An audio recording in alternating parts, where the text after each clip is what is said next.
mga reports na rin sa amin, ito palang 18 Marines, apparently parang next week, they're trying to schedule another press con. More or less, mga 100 daw yan eh. So, Kabahan na dito si Bongit na nakangiwi ang panga. Dali talaga to naman, no? Ito na nga yung sinasabi natin.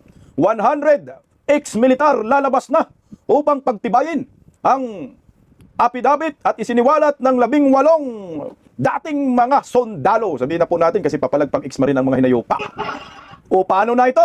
Mga bubunistang, tanganistang, loyalista ni Baki na hambugira. Oh, sandaan na to talaga, hindi lang 18. Sakit ng ulo ng mga hinayupak na to, no? Nung una, isa, siguro Ligotisa. Nawala si Ligotisa dahil tinago nitang Baluslos. Lumabas yung 18. Ngayon, yung 18 sinisira ni Panfilo Lacson. Ito talaga, 100 na po ito. Ito pag-usapan rin po natin. Ako, ito pa. MILF, MNLF at dating mga PNP official magsasanib puwersa para suportahan ang 18 ex-marines. So, hindi na to 18. Mga 180 na to. Anak ng kagong sakit ng panga ni Junior dito. Magandang gabi po sa ating lahat. Pa-like po muna, pa-share, pa-subscribe. At pakipindot po ang inyong notification bell para lagi po kayong updated sa ating mga video. At Bizdak Historiador po, suportahan po natin pangalawang YouTube channel ko po. Ito na po ang ating pag-uusapan. Makatutok tayo lahat dito po sa mga retired militar. No? 18, madagdagan po, isa, madagdagan ng 18 at ngayon madagdagan ng 100. Ang dami nito, no? Plus. May mga MILF, MNLF, ex-PNP, sanib puwersa, sumuporta at pumirma po sila ng manifesto. So ano kaya ngayon? Di nanginginig ng yagbuls ni Ngagba dito. Pero ito, papakinggan po muna natin ang balitang ito dahil pinasumpina na po itong 18 ex-marines patungkol po sa kanilang mga isiniwalat. Alam mo kung sino nagsumpina? Yung nagsasabi rin po na may lalabas na 100 na ex-militar. Walang iba kundi yung NBI Matibag. Rider din to. Pakinggan po natin ang balitang ito. Pinana ng National Bureau of Investigation ang 18 individual na nagsilbi manong bagman ni resigned Congressman Zaldico. Ito ay kaugnay ng investigasyon sa aligasyong mahigit 800 bilyong piso ang kanilang na-deliver sa ilang matataas na opisyal ng gobyerno mula 2022 hanggang 2025. Si Sherry Light Report. Kinumpirma ni NBI Director Attorney Melvin Matibag na pinasisipot na sa susunod na Miyerkules ang 18 nagpakilalang dating miyembro ng Philippine Marines na nagsilbing security aid at bagman umano ng dating kongresistang Zaldico. Ayon kay Matibag, inatasan ng NBI ng Office of the Ombudsman na magsagawa ng investigasyon sa mga pahayag ng mga nagpakilalang ex-Marines. Kabilang sa sisiyasatin ng ahensya ang kanilang pagkakakilanlan, background at kredibilidad, gayon din ang lawak ng kanilang personal na kaalaman at posibleng partisipasyon sa mga ibinunyag na aligasyon. Una nang hinimok ng NBI Director si Attorney Levy Baligot ang legal counsel ng mga voluntaryong isumite sa kanila ang affidavit ng mga dating sundalo upang magsilbing bahagi ng ebidensya sa isinasagawang investigasyon. Binigyan diin ni Matibag na ang layunin ng hakbang ay tiyakin ang maayos na proseso ng batas at hindi upang baliwalain o i-discredit ang ibinunyag ng kampo ng mga nagpakilalang ex-marines. Anya, mahalaga ang wastong proseso upang matiyak na mananatiling matibay at may bigat ang kanilang testimonya sakaling umabot ang usapin sa korte. Sa naging revelasyon ng grupo, idinawit nila ang mga pangalan ni na Pangulong Ferdinand Marcos Jr. at dating House Speaker Martin Romualdez na nakatanggap umano ng aabot sa 805 bilyong piso na kanilang na-deliver na kickback sa ilang matataas na opisyal ng gobyerno. Para sa Diyos at sa Pilipinas kumahal, Cherry Light, SMNA. Ako sa akin, wala akong problema dyan na pinapatawag ng NBI itong 18. Mas okay para magiging consistent, yung consistency ng kanilang affidavit nandun pa rin at hindi po nila itatanggi. Kung ano po yung presko nila at kung ano po yung ibinigay nilang affidavit doon sa ombudsman, ganun din yung affidavit na ibigay nila dito sa NBI para makita po yung pagiging synchronized po nila. Pero sa akin din naman, anak ng kagwang kasi, itong NBI ay hawak man ito ni Bangag. So ano po ang asahan mo sa investigasyon ng NBI? Yan lang din ang questionable. Kasi kung pinapatawag lang po itong mga retired Marines, mga pinagsubpina para sirain ang kredibilidad, mantakin mo, imbestigahan daw, i-background check itong 18. Anak ng kagwang. Bakit yung 18 i-background check? May kinalaman ba sa kanilang isiniwalat? Ang dapat nating imbestigahan yung kanilang mga isiniwalat na personal knowledge po nila yan. Yan ay matibay na ebidensya na patunay na nag-deliver ang mga ito kay Martin Romualdez, Bongbong Marcos, ibang executive official, mga USEC secretary, kasama na po yung malitagang judge sa Kongreso. Yan ang pinakamatibay na dyan, na statement nila. Siguro kung ipatawag, wag naman sirain. Kasi nga, ang dapat imbestigahan natin at i-background check ay yung mga tumatanggap ng mali-malitang pera. At tingnan po natin kung magkano po yung saliin nila. Kasi nakakatakot yung mga saliin nila, kagaya ni Tambaluslos at ni Bongbong Marcos. From million to billions, anak ng kagwang. Di ba sila nahiya sa kanilang mga pagmumukha? Yun dapat, no? Pero anyway, marami pong sumuporta dito sa mga ex-marines na talagang bumuhos ang kanilang suporta dito at iyan po ay magpapalakas talaga dito sa mga retired marines. na ngayon ay magiging may 100 daw na lalabas. Naglabas po ng manifesto to support itong MILF, MNLF, ex-PNP, nagsanib puwersa po sila para suportahan itong mga ex-Marines. Dapat naman talaga, saan po nanggagaling po yung post na yan? Galing po mismo kay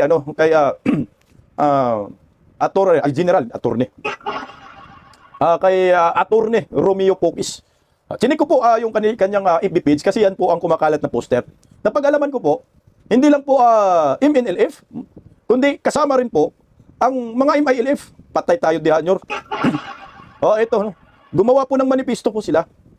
Ito po yung post ni Romeo Pokis. Ang daming pangalan eh. Ito muna, ayon sa post ni General Romeo Pokis, our Muslim warriors, brothers from the Moro National Liberation Front, ito MNLF, are supporting the 18 Marines. So itong mga official po ito ng MNLF. Excuse me po, I think ito po yung kay Normis Suare.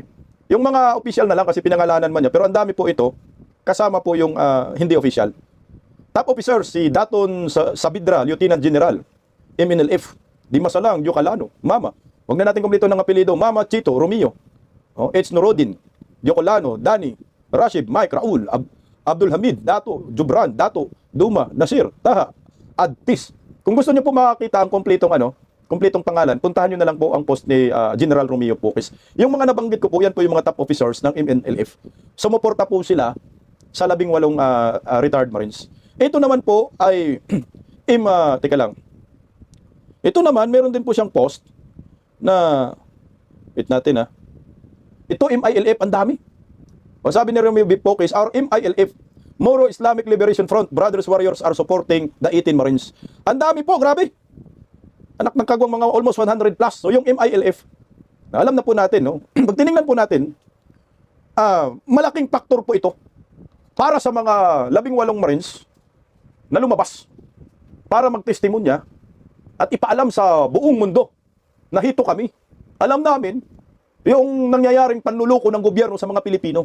Ito na nga ho yung mga mali-malitang pira na dinideliver mismo sa mga tahanan ng mga buhaya ng Team Malita at mismo sa opisina ng House of Representatives at sa bahay ni Bongbong Marcos ayon sa kanilang affidavit. Paano ito pampalakas loob? Pag sinabi mong sumuporta, hindi lang siguro ito basta suporta. Kumbaga blood compact ho ito eh. Kahit anong mangyari, hindi po namin iiwanan itong 18 Marines. Mantakin mo kasama rin po yan yung mga retired PNP. Sumuporta rin po. At ito yung pinakamaganda. Meron ding manifesto ang mga militar, mga retired militar. Bukod pa yung lalabas na 100. Mamaya, ipapakita ko sa inyo, papanood ko po sa inyo, kanino po nanggagaling yung impormasyon na mayroong 100 na lalabas na ex-militar. Ito naman po, ay manifesto ng mga pinaghahalo-halo na po ito, ng mga retired Army at retired PNP. Ayan, napakarami Manifesto of Support, retired AFP, PNP, Coast Guard, may kasama pang Coast Guard, no? And Armed Service supporting the 18 Marines. Isipin mo po yun. Ang dami nang sumuporta. Pag tinignan mo, puro mga general. Number 1 na dyan sa listahan si General Romeo Pokis, General Carlos Kita, General Berhelio Garcia, Admiral Jose Garcia, ito yung Coast Guard. Admiral.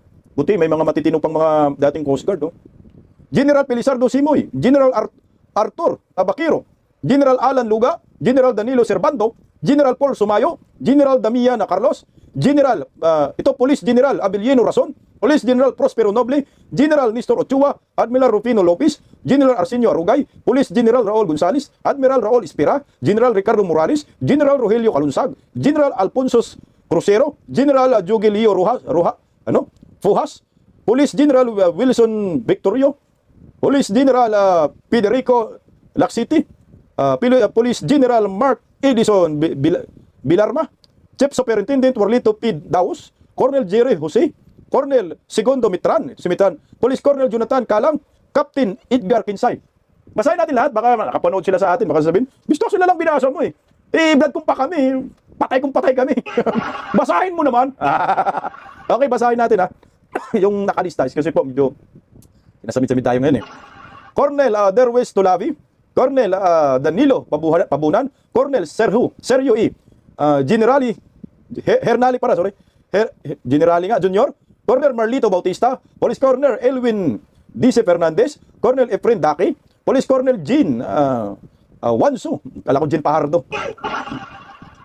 Major Lito Gutierrez, Major si Madriaga Jr., Madriaga, Major Mandilin Pama, Captain Antonio Ramos, Captain Daniel Tolosa, Captain Antonio Roba Jr., Police Lieutenant Colonel Alfredo D. Padilla Jr., Captain Joey Sarusa, Captain Primo Delgado, Captain Allen Relio, Captain Lindun Del Rosario, Captain Junel Pugoy, Second Lieutenant Jaime B. Laigo, Second Lieutenant Rizalino M. Uka, Lieutenant Alejandro D. Prado, Police Colonel Elwin D. Fernan, Captain Edgar Kinsay, Colonel Derwis Tuwali, Colonel Danilo Pabunan, Colonel Sergio Generali Jr., parang nabalik to.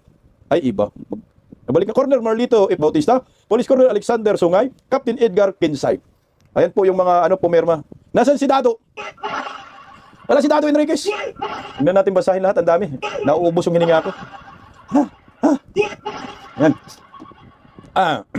Alam niyo, nakakatuwa dahil meron pang buwis buhay pa rin ng mga retired general, no? Retired PNP, Coast Guard. May nagmamahal sa bayan. Ito retired. Paano naman yung mga aktibo? May pagmamahal ba kayo sa bayan? O umurong yung mga bayag ninyo? Mahiya naman kayo sa mga retired na nga ho ito. Kung tutuusin, pwede na po silang mamahinga na lang. Tapos na nila ipinaglalaban ang taong bayan. Pero kayong mga active, himod-puwit kayo. No? Ano ba? Ano ba talaga tungkulin ninyo? To protect Bongbong Marcos? To protect Malitagang? Ay, awards na talaga. Napakawalang kwenta ng Pilipinas kung ganun kasi kayo naman yung inaasahan namin. Bakit ganun? Dapat nga ho kayo ang nangunguna. Kayo yung mag-neutralize sa nangyayaring paglilimas sa kaban ng bayan under Marcos admin na itong 18 ay talagang ang tapang na lumabas upang harapin ang hamon sa buhay. Matakin mo ito Meron na akong ipiplay na video. Kung hindi pa naman mga bungol, itong mga active, itong mga active general, sa mga sinasabi ng mga ex-marines, anak ng kagwang, ulitin namin uli ito. Pakinggan po ninyo. Baka merong nanonood ng mga active na mga sundalo dyan. Hindi ako nagsasabi na mag-kudita kayo Ang point ko lang dito, mag-warning kayo. No? Galaw-galaw, baka ma-stroke. Ang init ngayon Hindi ba kayo dito kikilabutan sa sinasabi nila? Huwag na nilang pagtakpan yung mga ginawa nilang anomalya tungkol sa pera na yan dahil lahat naman tayo alam natin yung totoo, lalo na sa amin. Saan napunta yung mga pera na halos mapuno ang bahay ni Kong Romualdez? Tingnan nyo halos mapuno ang bahay ni Kong Romualdez ng pera, mali-malitang pera. So okay lang sa atin to. Sirain na lang natin yung kredibilidad nila para hindi na natin pag-uusapan. Itong mga malitang-malitang pera, ang tanga nyo. Kaya saludo ako sa mga MNLF, MILF. Kayo po yung naunang sumuporta kasama ng mga retired militar. Pero nasan yung mga aktibo? Tanggap lang kayo ng sahod para sa bayan, anak ng kagwang, ito na yung pinag-uusapan natin, korupsyon na, mga luslos. Come on. Anong gagawin natin dito? Hayaan na lang natin? Hindi po pwedeng ganito. Kailangan lalabas kayo at ipakita po ninyo mahal ang bayan. Mahal ang bayan ninyo, kumahayop kayo. Ipakita ninyo na mahal ninyo ang bayan. Hindi mahal ninyo ang malita. Ilang malita ba? Ito pa, para makumbinsin natin yung mga active militar na kailangan po ninyo pumasok dito at mag-warning. Sa mga kurakot ni minsan wala kayong wina-warning Warningan nyo naman. Excuse me po, itong mga kawatan, sabihan nyo naman, tama na. Pag ayaw nyo tumigil, anak ng kagwang, magkagulo tayo dito. Ganun lang ba sana ba? Hindi, tinutolerate ho ninyo. Di ba halos mapuno yung bahay daw ni Martin Romualdez, pero ito yung matindi Aeroplano, siya mismo. Buhay na buhay siya, nakasaksi. Pag-deliver ng malita, pagkarga sa aeroplano. So, ang dadalhin yung malita na ito. Ito yung napakalaking katanungan. Dahil itong isang ex-marine, sinabi niya, nandun ako. Ako yung nag-deliver. Ako yung nagkakarga ng kasama ko sa pagkakarga ng mga mali-malitang pera sa aeroplano sa aeroplano. Ako po yung yung nasa picture na sa aeroplano. Doon. Ako yun na minsan ginamit din nila drones na iniba yung tao. Ako yun yung picture na yun yung kunin. So, bali kami noon, convoy purpose kami noon papunta kaming hangar. Maraming malita po yun, 48 malita. 48 malita sa aeroplano. Kasama namin mga security dahil mabigat dahil sasakay namin sa aeroplano. So hindi ko namin alam at hindi ko rin alam kung saan nila dadalhin yung kung saan i-deliver yung 48 malita na yun. Yan ang problema dyan, So ang nakakaalam dyan, piloto. So merong sumasalubong doon sa aeroplano. Pag landing ng aeroplano, baka sa ibang bansa to, sa offshore account. Anak ng kamuti, Ang ginagago talaga tayo. Aeroplano, siya po yung tao na nandoon. May pakita ko po yung picture. Tuloy po natin, Yung sa aeroplano na dinala namin. Kasi purpose kami noon, mga security, saka mga active na. Para lang ako magkarga ng mga maleta sa aeroplano. Pero hindi ko kayo kasama sa biyahe? Hindi po ako kasama sa biyahe. Yun, kinarga doon sa aeroplano. Yung kasama din ako nagkarga doon kasi security driver din ako. Kaya alam ko kung saan yun. Naklit nga yung yung malita doon. Ako po yun. Okay. Siya po yung kasama sa pagdiskarga, pagkarga, hindi pagdiskarga, pagkarga ng malita kasi pag diskarga, kinukuha mo na yung karga mo sa sasakyan. Ito pagkarga sa eroplano. So napakaraming malita no, mga 50 plus tama ba? Oh. Narito po yung picture na yan. Yan yung tinutukoy niya. Siya yung ganun ba siya? Ayan, siya po yan. Oh. Kung hindi ako nagkakamali, ito po yung tinutukoy ni Sir, na ako po yung tao na yan sa eroplano, kasama po ako pagkakarga ng malita, pero hindi siya kasama sa pag-deliver. Siguro ang nakakaalam dyan, piloto. Swerte ng piloto, no? No? Tsaka yung kasama ng piloto dyan. Kahit yung isang malita, 58 million. 53 million. O ito po yun, no? Hayaan ba natin ito? Ang laban na ito ay laban ng bawat Pilipino. Hindi mo po pwede na sila-sila lang. Pira natin lahat yan. Hindi naman pira ni Tambaluslos yan. Hindi lang po din yan pira ni Bangag. Yung naka-circle dyan na pula, yun yung mga mali-malita. Malita, oh. Sa likod ng eroplano, ikakarga nila. Saan papunta to? Baka pupunta ng Dubai, no? Pero pupunta ng Hong Kong, mag-deliver lang. Para i-deposito lang doon. Sus ko, ginagago talagang taong bayan ng hinayupak na gobyernong ito. Kaya kailangan po talaga nila ng suporta. Kahit dan sa social media, na kunting comment lang, kunting share lang, kunting rebat lang sa mga trolls si Bongbong Marcos. Kasi marami silang pinakawalang trolls ngayon. Isa pa yan, pera pa rin natin yan. Galing sa mali-malitang pera yung mga trolls na yan. No, pinambusal dyan. Tulungan natin, idipinsa itong mga retired Marines. Kasi sinisira po ni Ping Lacson yung kredibilidad. Sinisira ng NBI yung kredibilidad ng mga to. O ito, no? Sabihin na lang natin, na, sinira ninyo yung pagkatao ng Mayor Ligotisa. Lumabas yung 18, sinira nyo naman. O anak ng kagwang, kamalas nyo. Dahil meron pang 100. Pero ang sabi nga ni Atty. Baligod, 200 ito sila. So 200 sila na nagdi-deliver ng mali-malitang pera. Kung saan nila dineliver, gamit ang eroplano, gamit ang helicopter, yan, eroplano yan ni Saldico. Gamit yung mga Lexus na mga mamahaling sasakyan, gamit yung mga Grandia na mga sasakyan para mag-deliver. Na ngayon gustong sirain ng Marcos admin, gamit ang NBI, gamit si Boyeng, na kahit umami naman si Boyeng talaga na nagkita sila, tama yung affidavit ng mga ex-Marines, at si Panfilo Lacson, malamang sa totoo lang, hindi na po maniniwala ang taong bayan sa mga opisyal ng gobyernong ito. Tandaan po natin ang mga mukhang ito. Yan po ay mga miyembro ng malitagang sa Kongreso. Tingnan nyo yung mga mukha na yan. Mukhang mga malita. Kaya maraming salamat sa nag-effort, no?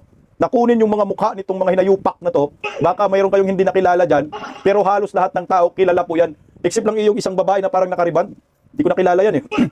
Yan o, Raul Manuel, Dong Gonzales, si Gabriela, Manex, Suarez, Alvarez, Laila Disaba, Paduano, ayan o, Garin, yan, miyembro ng Malitagang, Dan Fernandez, Luestro, yung si Paulo, Barbasarado, Erwin Tolpo, tahimik lang Erwin Tolpo, hinayupak kakasama ka sa Malitagang. Yung Konghon, ang Konghon animal. Ano, payat na rin. Konghon ba yan? Sandro Marcos, Barbers, yawa na. Adjong, French Castro, Joel Chua, Pastor Jack, Martin Romualdez, Saldico, Kimirot. Meron ako hindi dyan nakilala, siguro 2. Sino ba yung mga hinayupak na yan? Yan yung mga tumatanggap ng mali-malitang pera. Yang mga yan din, sila rin yung gustong ma-impeach si Inday Sara. So kalimutan ito natin. Huwag natin kalimutan buang. Pera natin yan. Na ang tanging makapagpakulong sa mga animal na ito ay kailangan mayroong investigasyon na malinaw. Senate Blue Ribbon Committee, umalis ka na rin Pampilo Lacson. Hindi pa kasama yung mga executive dyan, ha? At saka hindi pa kasama yung nasa Senado na tumanggap ng malita. Umalis ka na lang, Ping. Kung takot ka sumungag dito sa Malitagang dahil yung amo mo na delibera din ng malita, si Tuta Soto, ipagkatiwala mo kay Senador Marcolita. Kasi marami nang nagagalit na taong bayan. Mantakin mo, ha? Merong isang musikero. Sikat ho ito. Ang nanay niya ay nasa GME 7. 24 oras ang balita. Palaging tulog. Puro kasinungalingan. Walang katotohanan. Yan po sila. Si Mel Tiangco. Yung anak niya, alam naman natin yung anak ni Mel Tiangco, talagang may prinsipyo, talagang ang taas ng tingin, no, sa mga Duterte. Pero may sense ang kanyang mga banat. Ito, isang musikero, bago po natin ilabas, yung balita po na merong 100 na mga ex-militar na lalabas para pagpatibayin pa ang testimonya ng 18 Marines. Ang sabi niya, Wincy Cornejo, sikat na singer, napaka-helpless ng feeling dahil kahit ano pang pasabog, ano pang attempt sa paglalahad, whether katotohanan o hindi, basta laban sa President Administration, nababaliwala at nababaligtad pa. From Butisa to Aime, Saldico to Leviste, and now the 18 Marines, parang walang epekto. Yan ang malungkot.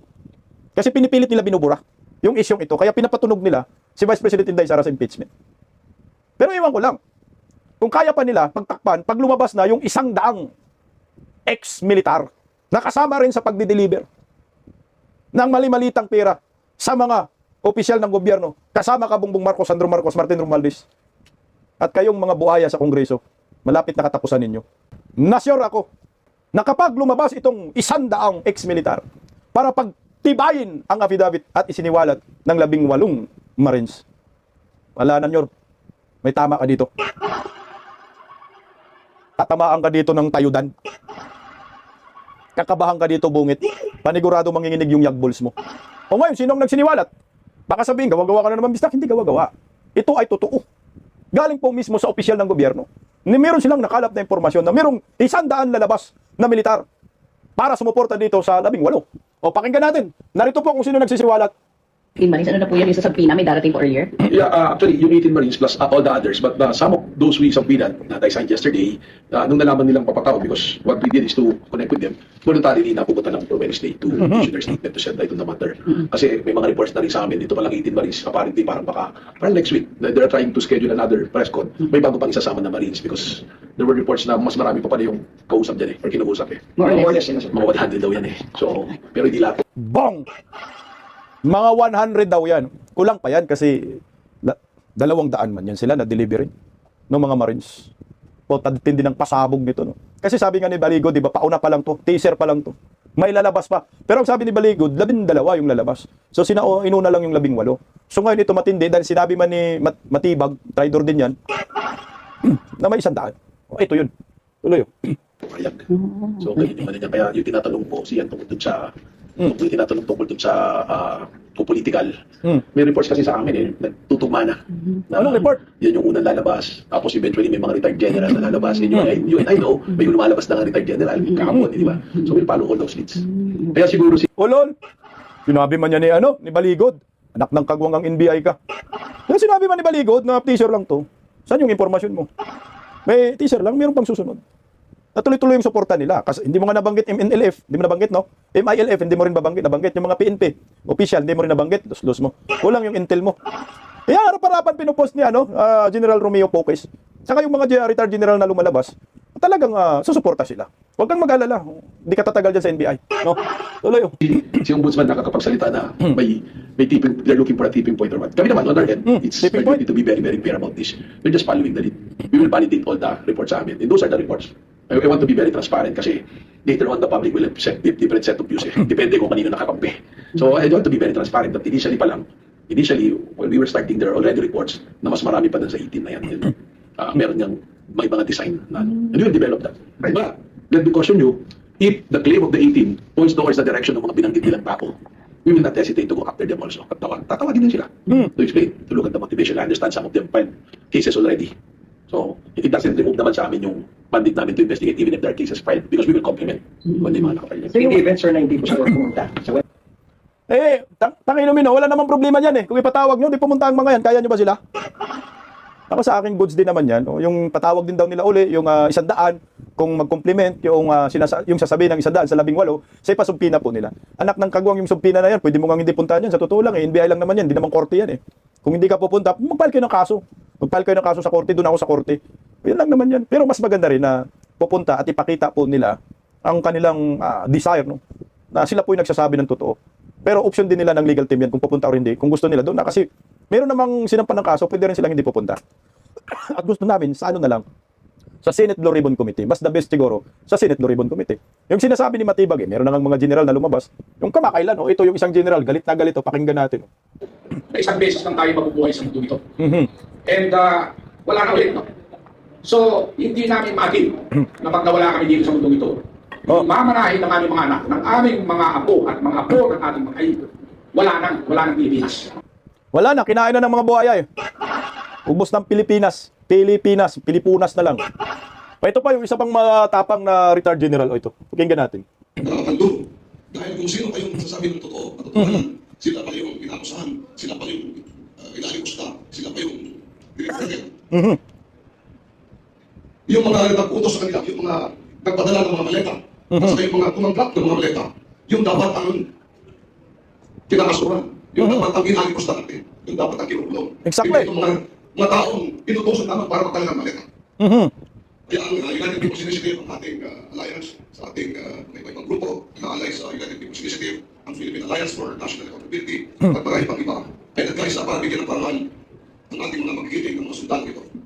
Ang ginawa po namin ito ay isang pagbibigyan ng paraan sa ating mga kapwa mga sundalo na walang ibang inisip. Maging malagay sila sa panganib. Wala silang ini-expect na timpala o kapalit. Sila ay lumabas para isiwalat ang buong katotohanan sa nangyayari sa ating bayan. Malaki ang kapalit nito sa kanilang seguridad.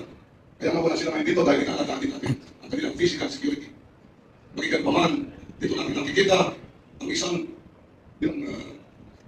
Pilipino o mga Pilipino, kundi mga sundalo na ay handang ialay ang kanilang buhay para sa ikukutin ng ating bayan. Marami nagsasabi sa kanila na sila raw ay dishonorable discharge. Pero hindi po yun ang issue. Sinisiraan sila, minamaliit. Pero hindi po yun ang issue. Ang issue po ay ang pagnanakaw ng ating mga politiko, ang mga leaders natin na ating pinagkagulan. Kaya, itong pagpapatuloy na ito nangyari sa ating bayan ay isang. So unfortunately, sabi ko nga po, wala sila dito ngayon, magiging paman ang mga maraming mga retired.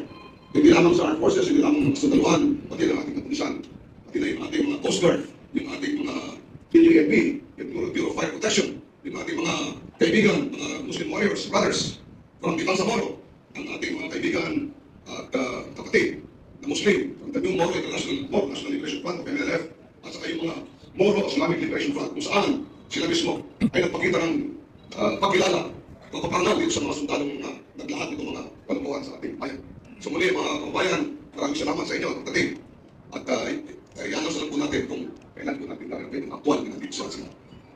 Meron ditong representative ng ating Bangsamoro, Dato Alan, baka pwedeng bigay ng kunting pananalita ng ating kaibigan sa Bangsamoro. Ayan na po, galing na po mismo kay General Romeo Poques, na MILF, NMLF, PNP, Sanib Pwersa na po, Coast Guard, para po suportahan yung 18 ex-Marines. So, abangan po natin yung 100 ex-militar na sa kanilang paglabas. Ano kaya ang reaksyon ni Bungit dito? Kusa na bang manginig ang Yagbols? O sasabihin na naman ni Chucky Claire, mga fake news yan! Mga sinungaling ang mga yan! Ay, los-los ninyo. Basta kami. Dito sa Bisdak Pilipinas, kasama ng mga subscribers ko na mga mababait at matatalino at may pagmamahal sa bayan, kabaho. Kasamang mga DDS political vloggers, tuloy-tuloy po ang aming pagsuporta dito sa mga Marines na lalabas pa sa 18 Marines at matapang na mga MILF, NMLF, ex-PNP, mga military, retired generals. Aba, tuloy-tuloy lang. Kasama ang mga civilian, kagaya po natin, na nagmamahal sa Pilipinas. Makakaraos din tayo. Alam ko hindi natutulog ang Diyos. Kahit anong pagtakpan nilang isyong ito, tuloy-tuloy pa rin po ito, hindi ito makakalimutan ng taong bayan. Kahit kayong mga bayarang media, pagtakpan ninyo ito, hindi po kami titigil hanggat hindi mapanagot at lalabas ang katotohanan. Laban lang para sa bayan. Duterte pa rin.